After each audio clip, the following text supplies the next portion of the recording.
Hello and welcome. My name is Alice, and I'm available to answer any technical questions. We encourage you to submit written questions at any time using the chat. Finally, during today's event, live closed captioning will be available in English and Spanish. You can find the links in the chat field. With that, I'd like to introduce Dr. Olive Barbaria, the Chief Quality and Medical Officer and Deputy Director for Quality and Population Health Management at the Department of Healthcare Services. Thank you so much, Alice. Hi, everyone. Paula Barbaria from DHCS. Thank you all for joining us today to review DHCS's recently released closed-loop referral guidance. We can go to the next slide. Obviously, hi, I'm the presenter. We can go one more. So the purpose of today, I think, is hopefully all of you who have joined today's webinar have been tracking. We at DHCS have been now on a multi-year journey to really make sure that the true vision of CalAIM is rolled out as seamlessly as possible, and that we, in collaboration with all of our managed care plan partners, all of the various providers across the state, can really make sure that these brand new transformative services can reach members who are eligible and really support them on their journey to health and wellness. As a part of that, DHCS did a broad listening tour about 18 months into CalAIM rollout to really understand what were the pain points, what were some of the problems and challenges that our communities and ECM and community supports providers in particular were facing. And as a part of that, over the last year, we have rolled out a number of policy revisions based off of feedback from many of you who are probably on the call today. And so in December 2024, we released this bundle, and all these three things fit together. So there's new closed-loop referral implementation guidance, which we are going to be going through today. There's also updated member-level information sharing guidance in our ECM manual, as well as in our community supports manual. We can go to the next slide. So today we're going to cover, why do we even have closed loop referral requirements? What are closed loop referral requirements? What is the framework? How does this actually work in the real world? And then, for the 570 plus of you who've joined us, hopefully a robust Q&A session, and then next steps so that you can see where the department is headed. We can go to the next slide. So we have very intentionally kept the chat on today. So all of you should be able to type in the chat. You can also use the Q&A feature, and we'll try to get to as many of those questions at the end as possible. We will absolutely be collecting and preserving all the information in the chat so that we can take your suggestions and questions and address them in other venues if we don't get to all of them today. We can go to the next slide. And we can go one more. So I think many of you have been aware, for all of our population health work, it is really important to us that we are grounded in the why of all of these policies. And really that starts and ends with our Medi-Cal members. So I'm really excited today to share a real life, not made up example of how we envision this policy really touching Medi-Cal member experience. You can play the video. I've been a Medi-Cal member for 30 years. Having health coverage has helped me with transportation, groceries, medicine. I first heard of tailored meals through an app. I saw it would deliver groceries to your home. I was able to apply and receive my food within a week. The difference is I receive my food at home through a delivery company. They give you the meals that will help you in the condition you're in. It's catered to my diet. It's convenient. I love it. I recommend it to everybody.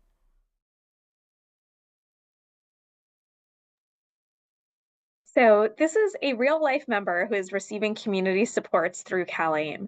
As you saw in the video, this member was referred by a provider to receive medically tailored meals and was really successfully able to get the services that she needed to help improve her health and well-being. Unfortunately, we know that this is not always how the story ends. We can go to the next slide. I think all of us have examples, and I say this as a primary care provider that still provides patient services once a week, that often we make referrals and the ball gets dropped for a whole host of reasons. And sometimes the services that members have been referred for never actually reach the member. And often the member doesn't know what happened to the referral and the referring provider doesn't know. And it's really hard to troubleshoot why wasn't the service rendered. Is it because someone refused the service? Is it because there was an incorrect contact information or phone number so that the community supports or ECM provider couldn't reach the member? And I think any of us who've worked in healthcare for even a day know that this results in a lot of duplicate efforts, wasted time, re-referrals, and people spending a lot of time on phone and email trying to track down what happened. The purpose of closed loop referrals, which is standard new language that we put into the Medi-Cal managed care contracts with the new contracts in 2024, the purpose of this is really to make sure that this doesn't happen and to improve communication and information sharing so that MCPs and providers know what is the status of the referral, why wasn't it completed, what is the next step to make this referral work, and can also make sure that all of the services that are needed for our members are reaching them efficiently and promptly. We can go to the next slide.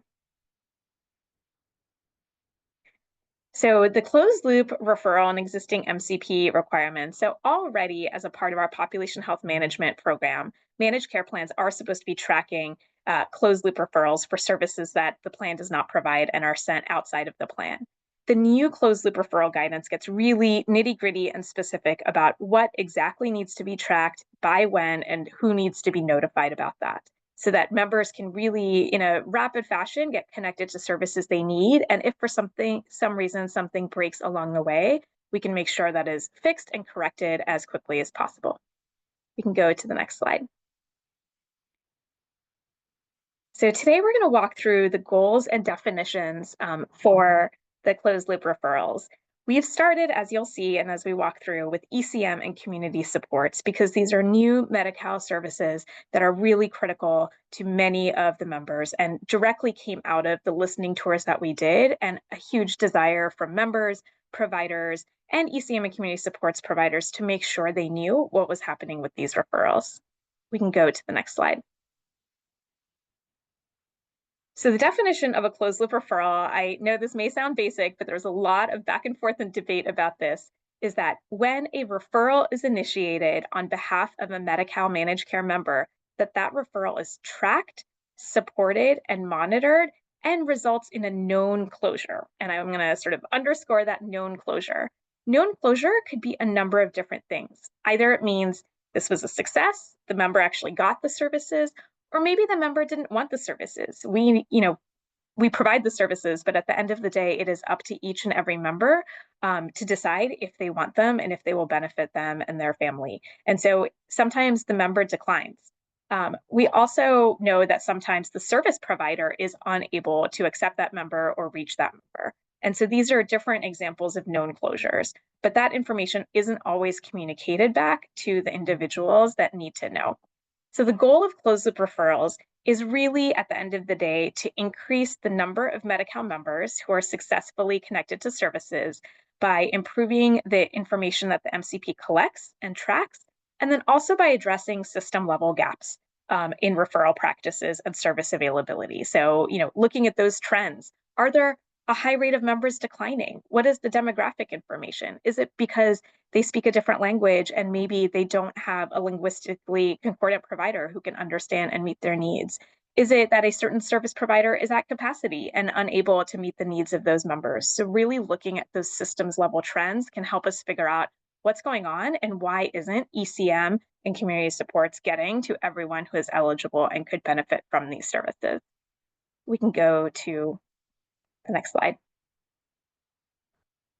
So this will be rolling out in a phased fashion. So as mentioned, DHCS released this guidance. There's a lot more detail on our websites in December. We do know that there's a lot of systems changes, technology upgrades, information that needs to be put into place to make closed loop referrals work. And so managed care plans are all working on that diligently right now with their providers. And these new requirements go into effect on July 1st for all ECM populations of focus and for all 13 community supports that a plan may be providing. Currently, sobering centers are not included in this definition. The reason we've started, as mentioned, with ECM and community supports is that these services are really critical for our highest need members. And the MCP plays a critical role in the referral loop because these services go through an authorization process and then are assigned to an ECM or community supports provider. You'll see at the end of the webinar, when we look forward to other types of closed loop referrals, sometimes the MCP managed care plan is not even in that referral pathway and may or may not even know that a referral is happening. But for ECM and community supports, this data is already regularly being shared with providers, MCPs, and DHCS, so it seemed like a really good place to start. We can go to the next slide. So there's three basic pillars of what we are hoping to achieve and what we expect to achieve starting in July from closed loop referral requirements. So number one is members. Often members whom the services are intended for are kept out of the loop and don't always know what the status of their referral is. So moving forward, members are going to get a notice from their MCP when the service is authorized so that they know my MCP has approved me receiving community supports or ECM. And then they will also receive support from MCPs to identify other service providers if a re-referral is needed. So if the provider that they're assigned to for community supports or ECM doesn't work out for some reason, there will be an actual entity helping to redirect and make sure that services are provided by a different provider. We also, from ECM and community supports providers, are going to be collecting 3 new data elements via the return transmission file each month, the RTF. And this is really the referral status, the date of referral, status update, and reason for referral closure, which we're going to get into some more details. And then also most importantly, whoever the referring entity is, so if the primary care provider or a community-based organization made the referral on behalf of the member, they will also get updates on when the service is authorized and when the referral is closed, so they know, hey, this member that I referred actually got what they needed, or they declined, and maybe that's an opportunity for a follow-up conversation. And if the referral is not authorized, they will also know why. Sometimes we know that it's just missing information or they needed to submit some extra documentation, and they will have an opportunity to correct those if that is what is holding up the authorization. We can go to the next slide. We can keep going one more.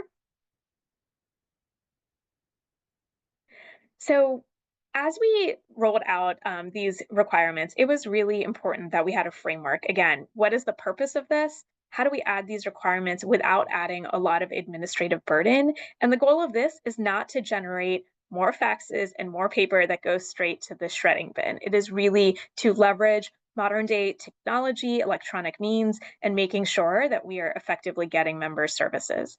So firstly, there's the tracking element. MCPs are required under the closed loop referral guidance to track a minimum set of data elements on each member referral. And again, these should be electronic data elements, not pieces of paper. MCPs are also required to support referrals so that both the member and whoever referred the member are notified of changes and that everyone is collaborating and working to troubleshoot the challenges. The last is the monitoring piece, that they should be looking at systemic trends and patterns to identify where there are issues or problems or where there are things getting stuck so that we are continuously improving on the process and removing barriers and pain points. We can keep going to the next slide. So as mentioned, the MCPs have to track a minimum data elements for each phase of the referral. The requirements here are really making sure that everyone is acting in a timely manner and that DHCS can also make sure that these things are happening in a timely fashion and that challenges are being resolved. When we did our statewide listening tour, we often heard that referrals were sitting stuck somewhere in the system for often weeks or months at a time. And the purpose of closed loop referrals is to make sure both at the MCP level and at DHCS's state monitoring level that we are making sure that is not happening moving forward.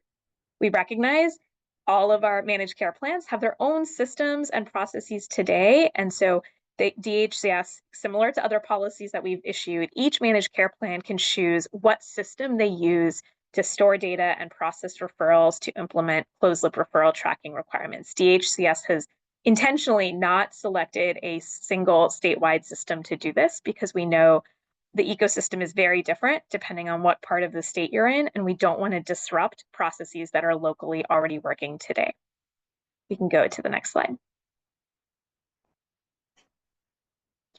So to our policy guide that we linked at the very beginning and that our colleagues have dropped in the chat has a lot more details, but to give you some specific examples, we've been very prescriptive about the required data elements and sources, and where possible, these align with existing state and federal laws, including interoperability, to make sure that we are in alignment with larger changes happening to data storage and transmission in California and federally. So for example, there's specific elements that are supposed to be collected, such as the date of referral, the referral authorization status, the referral status, and the reason for referral loop closure. You'll see here then in column 2, there's examples of what this could look like. So the authorization status could be approved if it's already been reviewed by the MCP. It could be they need additional information, or it could be that it's been reviewed and has been denied. Similarly for referral status, it could be accepted, declined, pending, outreach initiated, referral loop closed. And then whenever there is a referral loop closed, there's a reason entered. So this could be that services were received. Like the video we saw, our member actually got the medically tailored meals. Success, referrals made, services provided. It could be that the service provider couldn't take on the referral and it was declined, or that they were unable to reach the member. And then you'll see on the right, we have different sources for the data. So some of the pieces come from managed care plans, such as referral authorization status. That is a step that the managed care plans do and that they house in their data systems. Some of the information comes from the actual ECM or community supports provider. As you'll see in column 3, the last 2 boxes, the RTF, the return transmission file, what is happening with the member and whether or not they received or declined services. Those are pieces of information that our ECM and community supports providers know and update in the RTF. But the goal is by then combining all of these pieces of information, we all collectively, everyone who's working to serve Medi-Cal members as well as DHCS, can get a clear picture of how long are these steps taking, what are success rates, and then we can identify best practices. We know that some of our plans and service providers have amazing rates of acceptance. We know that there are others where there are very, very high rates of declined services. And those are areas that we can dig into from a performance improvement and quality improvement standpoint to understand what is that one ECM provider doing where everyone is accepting their services that is different than the other one where maybe everyone is refusing services. We can go to the next slide. So the other major goal, as mentioned earlier, is that we really do want to make sure that both the member and whoever referred the member are really understanding what is happening with this referral. And I say this again from my own lived experience as a provider, there is nothing more painful than sending referrals off into the black void and the ether and never knowing what has happened, or meeting my patients and they tell me I never heard from anyone and I have no idea where the ball got dropped or why. So in terms of the privacy and security constraints around this, referral loop closure information is protected health information under HIPAA, but that information can be shared with covered and non-covered entities without authorization for care coordination purposes. So this is compliant under existing federal and state laws.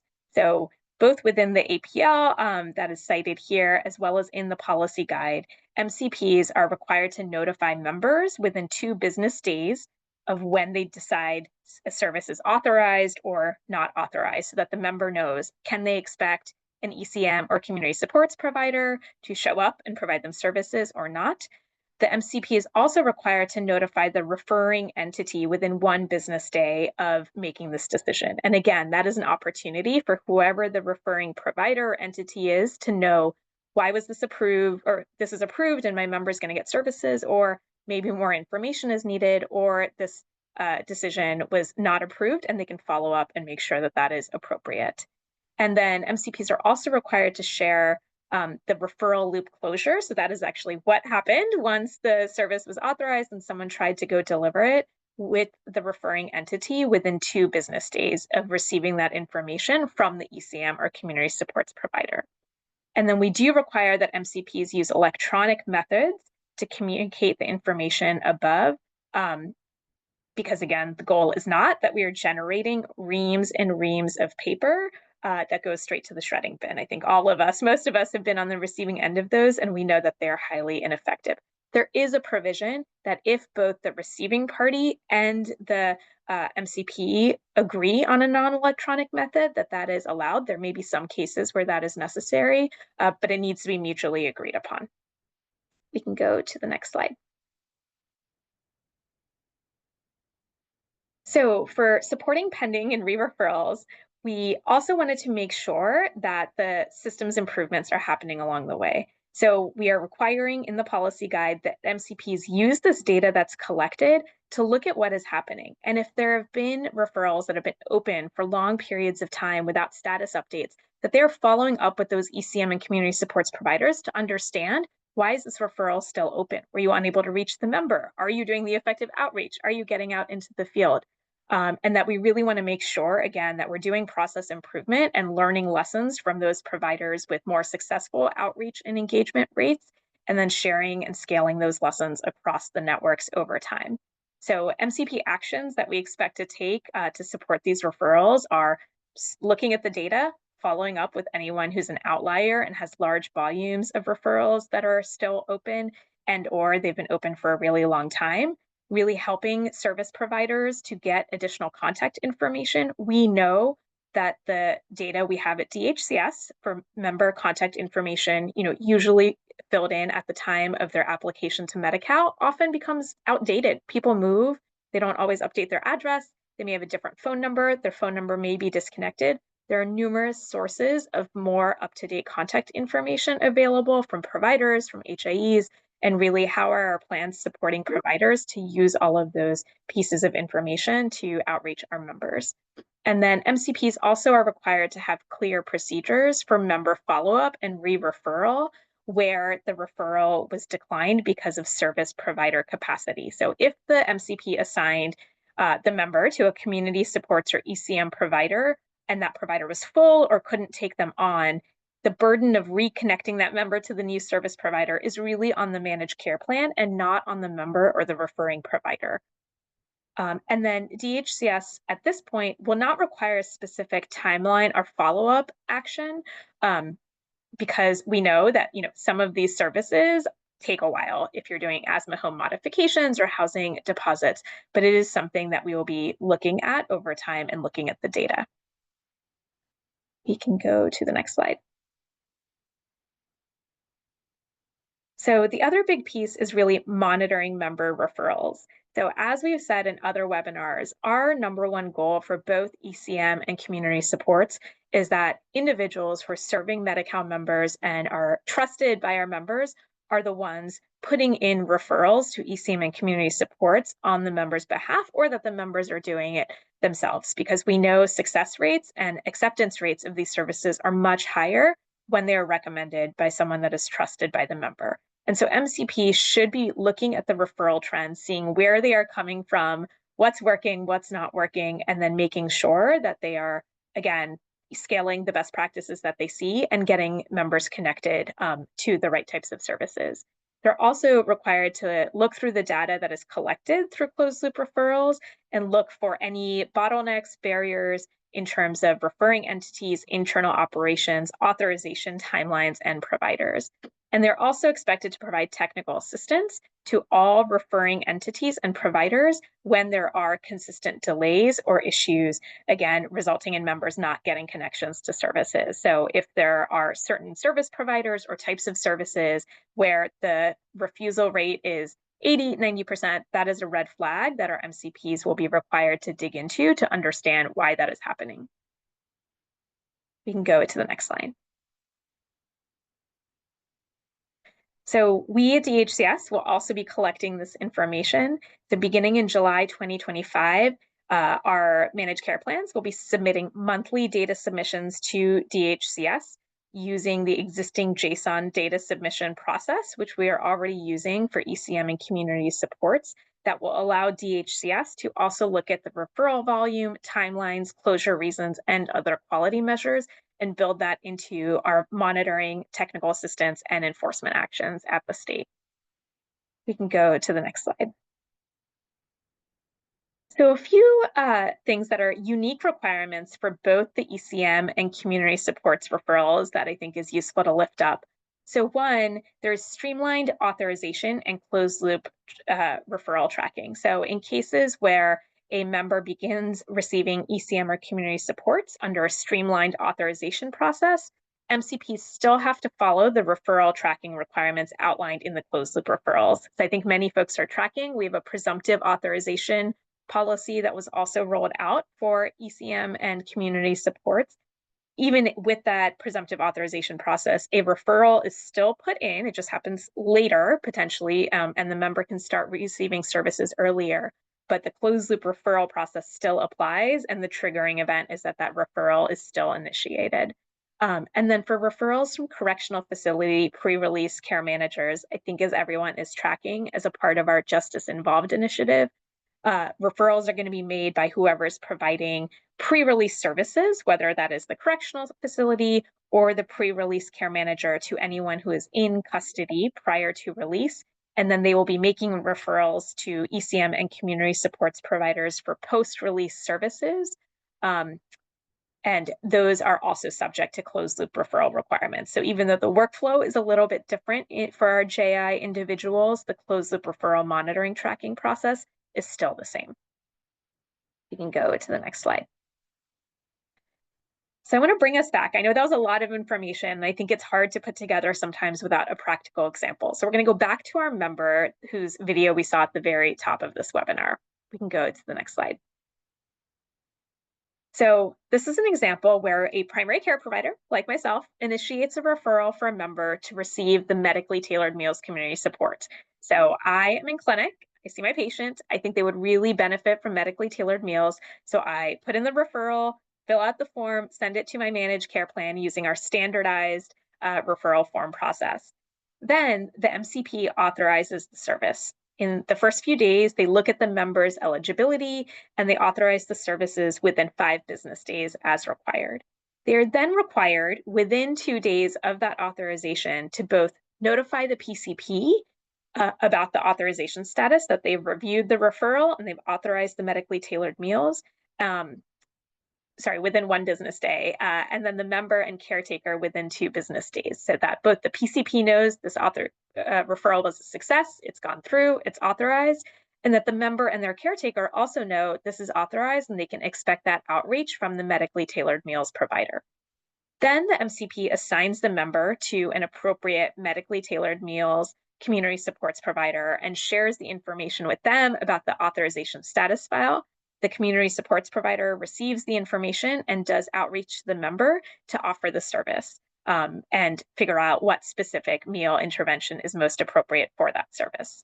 You can go to the next slide.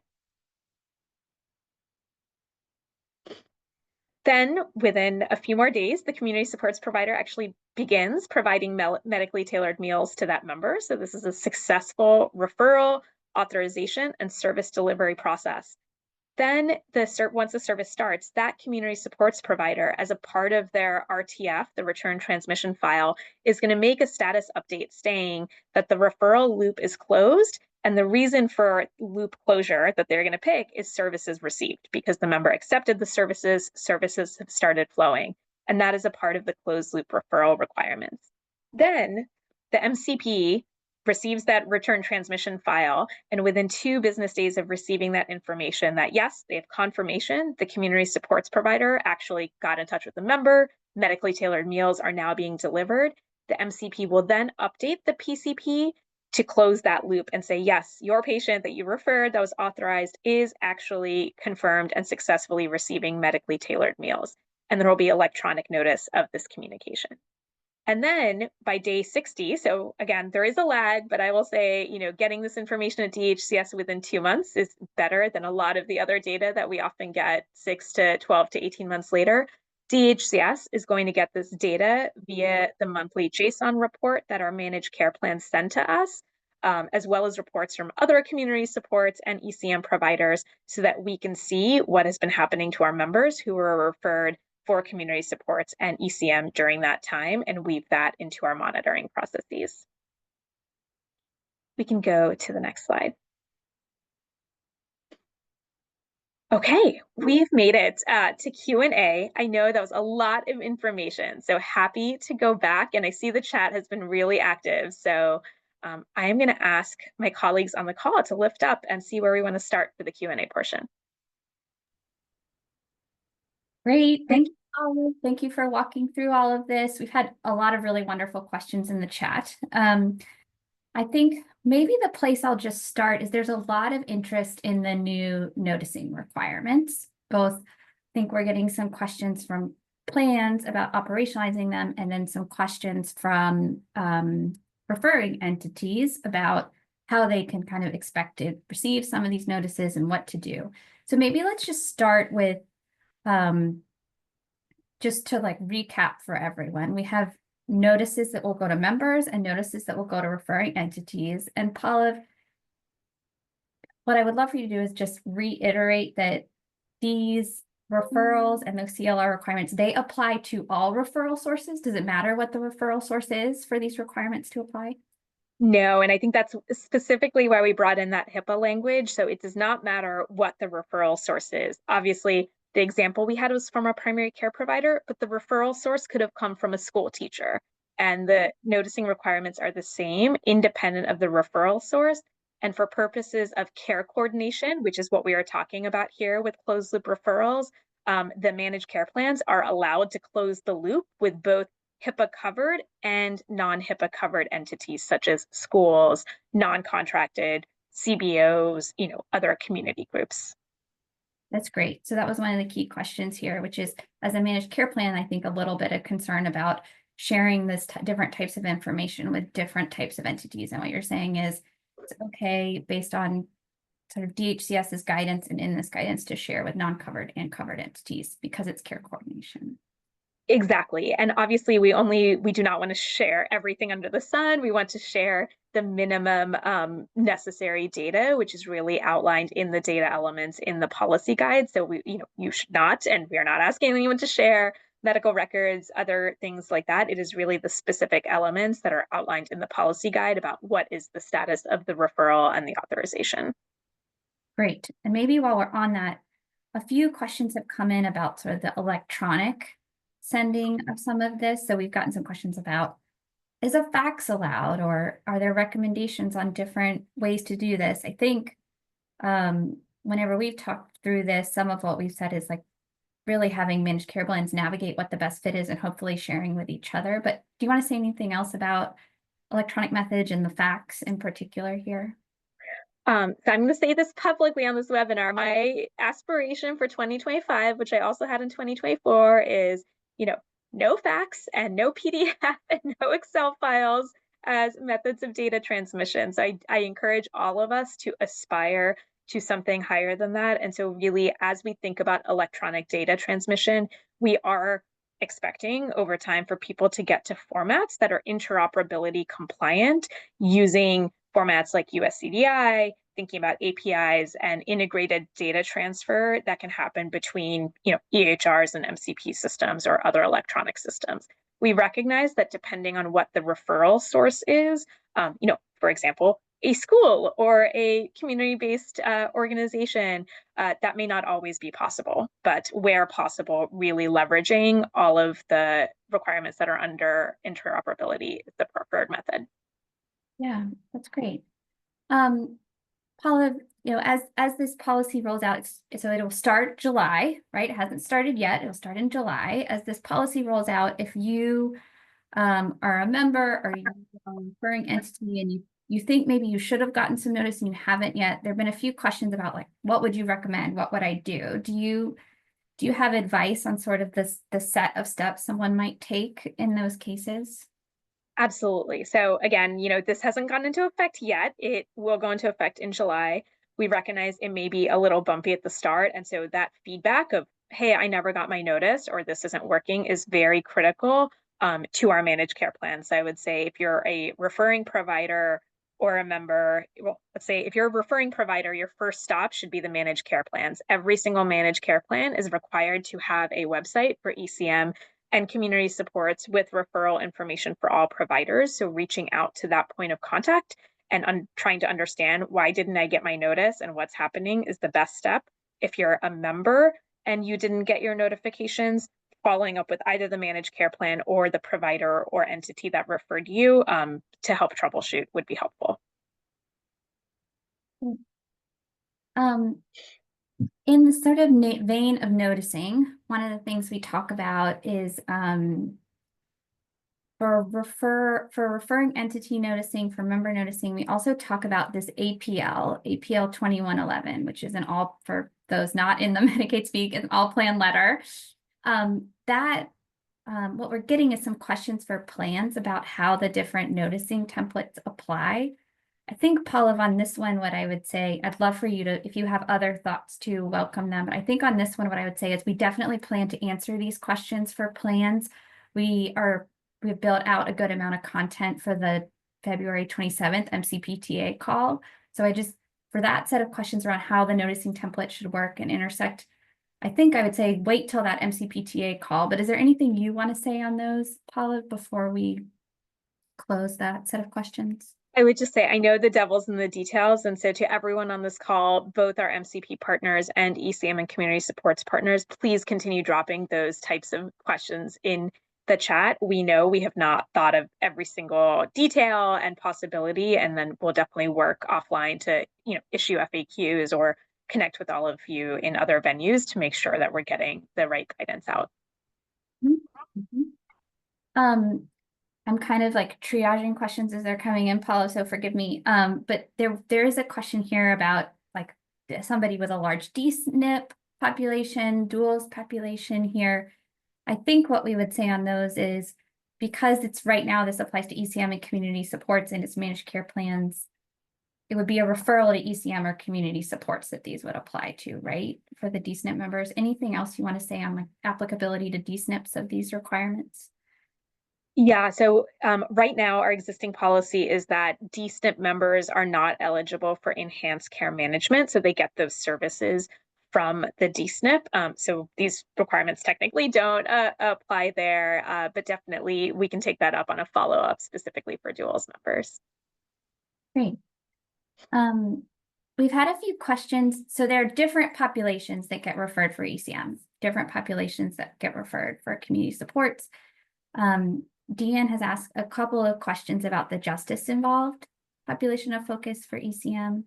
We mentioned this a little bit in the guidance. Do you want to speak to sort of the set of pre-release services that are being rolled out and how CLR applies to those individuals that are transitioning from pre-release over to enhanced care management? Yeah, and I'm going to phone a friend to maybe drop our justice involved policy guide in the chat, which has many more nuances and details. At a high level, anyone who is Medi-Cal eligible, who is in custody, that's either in juvenile or adult facilities, both at the local level, i.e. jails or juvenile facilities, or at the state level in prisons, is potentially eligible for pre-release services. There are specific criteria, which are all outlined in our JI policy guide of what makes someone eligible. So it's not everyone on Medi-Cal or Medi-Cal eligible, but they have to have additional conditions. If they meet those additional conditions, they can now get Medi-Cal services while they are in custody for up to 90 days, which had never previously been allowed. Medi-Cal was not previously allowed to provide any or cover any services while individuals were in custody. So they start getting what we are calling pre-release services related to those conditions, especially things like for people with mental health issues, substance use issues, chronic diseases, HIV, et cetera. And then in addition to getting those services while they're in custody, they get a warm handoff from whoever is coordinating that care while they're in custody to a post-release ECM provider, as well as a community supports provider and behavioral health as needed, so that we're not letting people fall through the cracks, because we know that when people are released from custody, that first 2 weeks post-release is really risky, where we see a lot of unnecessary deaths and worsening health, behavioral health, and social conditions. And in terms of closed loop referrals closed loop referrals will apply to all of those individuals leaving custody who are referred to ECM and/or community supports. Yep. We've gotten a few questions throughout about behavioral health services and application of CLR to behavioral health. You mentioned a little bit, this may be the next frontier, but Olive, I think right now a lot of what we've sort of said is like there's a lot of due diligence to do here, a lot of learning for DHCS to do before any requirements are put in place for CLR. Do you want to share anything else here with the group for questions that they're asking about this? Yeah, maybe I'm going to just push us ahead to our next step slide because you've opened the door for that, and then we can come back to more questions if that sounds good. That sounds great. So, I think again, so people can see what is coming up. We started with ECM and community supports because there was already a really strong workflow and guidance, both between the return transmission file, the monthly reporting the plans do with the JSON file, and the way the authorization processes work. So not that this is simple, but it is simpler than a lot of other areas. We still have a lot to work out. And I think like everyone can see with all of the questions in the chat, there's a lot of details to still work through. And you'll see here listed sort of, some of the next opportunities, especially for MCPs to engage with DHCS on this. And then we're going to start looking at the data after this goes live. And just like we had to do with ECM and community supports, I am going to guess that we are going to learn after this policy goes live and go back and refine and improve some of the stuff that we maybe didn't get perfectly right the first time around. So this is going to be an iterative process that gets better over time. That being said, closed loop referrals exist in other parts of our contracts, both for Medi-Cal managed care plans as well as for county behavioral health. So we, DHCS, are starting to look at what does closed loop referrals mean, starting with behavioral health services in 2026, because this is a major area of focus for this entire state and DHCS between critical initiatives like BH Connect and Prop 1 and behavioral health transformation. And we know that this is one of the biggest pain points for our members, that sort of getting bounced between different behavioral health delivery systems and not having gaps, loops closed is a major pain point. And we just wrapped up our birth and care pathway report where we listened to Medi-Cal members and their pain points around getting behavioral health services while pregnant and postpartum really underscored how dire the need is for us to really figure out what closed loop referrals look like in this space. But we recognize it is incredibly complicated, so it's going to take us some time to get there, but that is what is coming next. Great, thank you, Paula. One of the things, we continue to receive a lot of questions in the chat, which is fantastic. I'm gonna, I think, pause this for now, unless there's any other key points that you really want to feature. We have also an email address that we'll put in the chat that folks are welcome to directly send emails to DHCS with some of these questions if your question wasn't answered today. We really tried to get through so many of them. We'll put that email address in the chat. We really encourage you, as you continue to review this guidance and implement, to come back and submit those questions. And again, we will come to the MCPTA call, which, as folks noted in the chat, they have adjusted the time slightly very recently on us. So we will make sure everyone knows the right time. Any closing thoughts, Paula, if you would like to share before we wrap today? I think just the two things, sort of skimming what's in the chat. One, still a lot of questions about like who can refer, how they can refer. If you're newer to ECM and community supports in general, I would advise you to look at the policy guides, but we've been very broad intentionally. So Medi-Cal members themselves can refer, family members can refer, community entities can refer, a teacher can refer, is the example I gave earlier. You do not need to be a physician or a nurse or a licensed person to refer. And we know, again, not everyone, depending on who's making the referral, has the ability to do that electronically. And so each and every single managed care plan has a website that has instructions and information. And we audit these regularly on how to refer. And most of them, from what I've seen, have forms, online submissions, phone numbers that you can call to make that referral. And it is not limited to just medical providers. So I encourage you all to look at that, because we do want referrals, again, coming in from anyone who knows a member and identifies a need and wants to help that member get connected to services. The other second comment that I'll make is the explicit intention of this is to prevent gaps in care and balls from getting dropped along the way, and to really make the referral, authorization, and connection to services clear, transparent, visible, and have some process improvement and accountability to figure out where is it not working and improve it.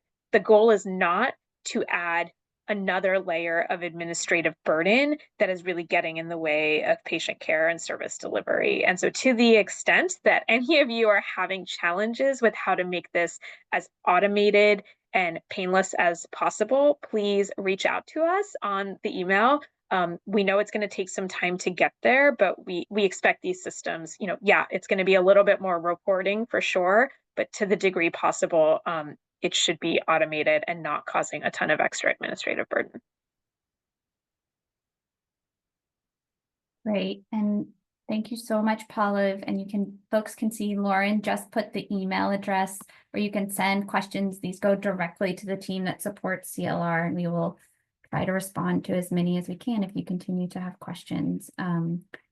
And you can see the email address on the screen here too. So thank you all so much for your time today, and we look forward to more conversation about closed loop referrals in the future.